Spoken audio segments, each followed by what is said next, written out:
Welcome to Star 9 news. Puttayigudem Karatam Chandraiah Ranganayakamma ప్రభుత్వ సామాజిక ఆరోగ్య కేంద్రాన్ని సందర్శించిన పోలవరం శాసనసభ్యులు చిర్రి బాలరాజు ఆసుపత్రిలోని రోగులకు అందుతున్న వైద్య సేవల గురించి అడిగి తెలుసుకున్నారు.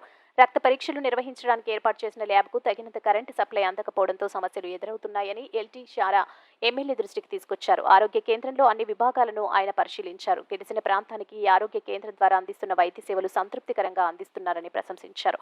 అనంతరం ఆసుపత్రి ప్రాంగణంలో స్థల దాతలైనటువంటి కరహటం చంద్రయ్య రంగనాయకలమ్మ విగ్రహాలను అతి త్వరలో ప్రభుత్వ లాంఛనాలతో ప్రారంభిస్తామని తెలిపారు. అలాగే తూర్పు రేకులకుంట గ్రామానికి చెందిన గిరిజనులు పోడు భూములకు RFO పట్టాల కోసం ఎమ్మెల్యేని దృష్టికి వారి సమస్యలను తీసుకురాగా వెంటనే వాటిని పరిష్కరిస్తానని వారికి హామీ ఇచ్చారు. ఈ కార్యక్రమంలో జనసేన జిల్లా కార్యదర్శి కరాటం సాయి చంద్రమోహన్, వార్డు మెంబర్ కరాటం సతీష్, కరాటం సురేష్ తదితరులు పాల్గొన్నారు.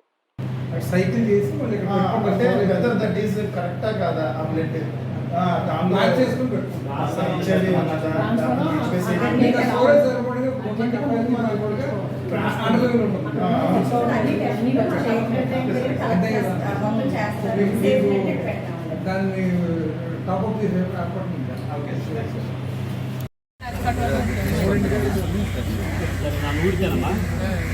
ఆల్రెడీ మన రాకెట్ కట్టద్దేనా ఎలా రాకెట్ కట్టద్దేనా